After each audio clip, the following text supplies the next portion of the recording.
well done for making a valiant attempt at my last name. So yes, I'm Joanna. I'm Polish, as you can tell from the last name. I'm a zoologist, and I came to this wonderful country about 8 years ago.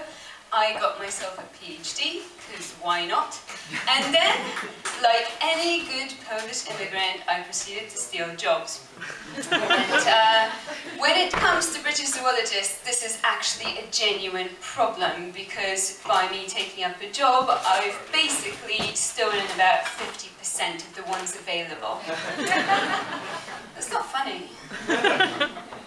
It's tragic, really. But, so people ask me, what do zoologists actually do? Well, we manage to lower the tone of pretty much any conversation because we tend to talk about sex or poop, no matter what the topic is. We can literally spend hours talking shit.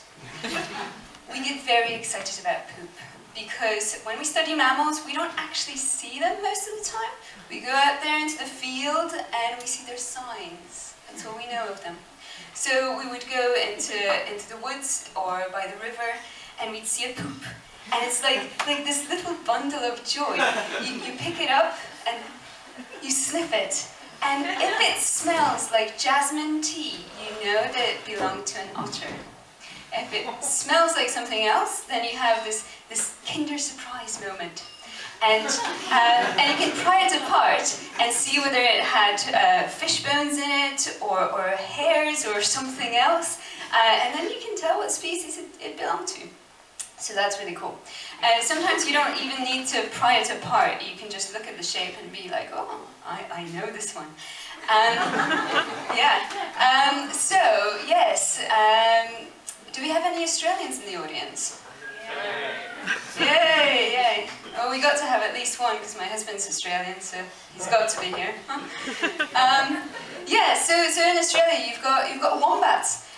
Wombats are, for those of you who don't know what they are, they're marsupials, and they look like this giant version of a guinea pig. And their poops are actually green and square. They're little cubes. So the wombats literally shit bricks. A bit like me right now. Anyway, yes, so Australia is a wonderful place for zoologists to be in. Did you know, for instance, that most of the Australian mammals have a two-pronged penis? Except my husband. Which I suppose is a good thing, although you never know, could be interesting. But anyway, the two-pronged penis works quite nicely with the female's three-channeled vagina, where the two channels are for the two prongs of the penis, and there's a highway in the middle through which the joeys fall out. Yeah, very, very convenient. And so this is what kangaroos have, and koalas, and Tasmanian devils, and all that.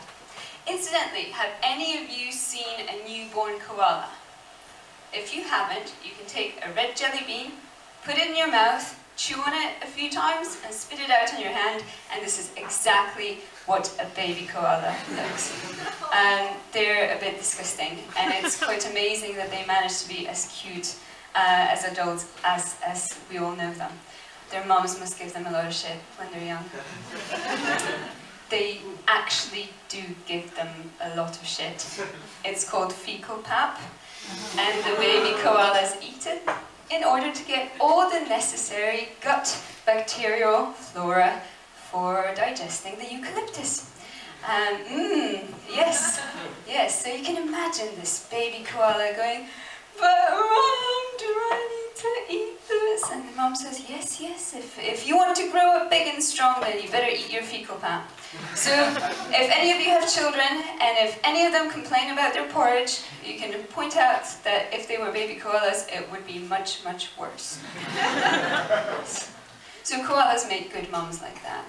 They're very caring with their fecal pap. On the other hand, we've got pandas, and they're useless. They're useless in every respect. They only became the conservation icon because they're black and white, and so it's cheaper to print out images of them. Should be Constantine's favorite animal. Yeah, but apart from that, really no benefits to the panda. So, first of all, they eat bamboo. It's like the least nutritious thing ever, and they can't even digest it properly. So that's useless. They don't have sex. They don't feel like it, or something. Because if you're an endangered species, why on earth would you want to reproduce? So people who are trying to breed pandas in captivity actually produce panda porn movies to get the action started. And if by some miraculous chance the pandas actually manage to produce a baby, they sit on it. So that's the epitome of uselessness of pandas.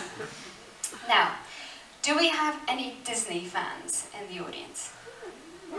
So, some woos, okay. You might want to leave the room for a couple of minutes. I'm about to ruin a movie for you. I'm going to ruin Finding Nemo. If you haven't seen the movie, you should watch it. I'm not going to ruin the plot, I'm just going to ruin everything else about it. So, for those of you who haven't seen it, go watch it. It's wonderful. This is the way it starts. So, you've got a mummy clownfish and a daddy clownfish living happily in an anemone, and they have just had a clutch of eggs. And all is fine until at some point a giant barracuda comes swimming, and with one chomp it eats the mummy clownfish and all the eggs except one. Now this one egg grows up to be little Nemo, and Daddy is therefore very overprotective of him. Okay, and this is how it starts, so you can then watch the rest of the movie. This is just the first 2 minutes or so. So the plot is still fine, but there's an underlying flaw with the whole biology of it. So, clownfish live in communities where the females are bigger than the males. And it's the dominant, biggest female that does all the reproducing. And she mates with the biggest male. That's still fine. Now, what happens when the biggest female is killed or she dies? Well, there's this phenomenon known as sequential hermaphroditism. And that means that the male, who is now the biggest fish left, will change its sex to be female. And now if we take that back to our Finding Nemo scenario, we've had Mummy and Daddy clownfish, Mummy clownfish got killed, so Nemo's dad would change his sex to become female. The only other clownfish around happens to be little Nemo. So Nemo will be the mate of his daddy, who is now his mommy. So it's a very, very Game of Thrones type of Disney movie. It's, maybe we could watch the director's cut after this. Bound to be interesting. Okay, so please don't hate me for ruining Finding Nemo, and on that bright note, I will leave you. Thank you very much.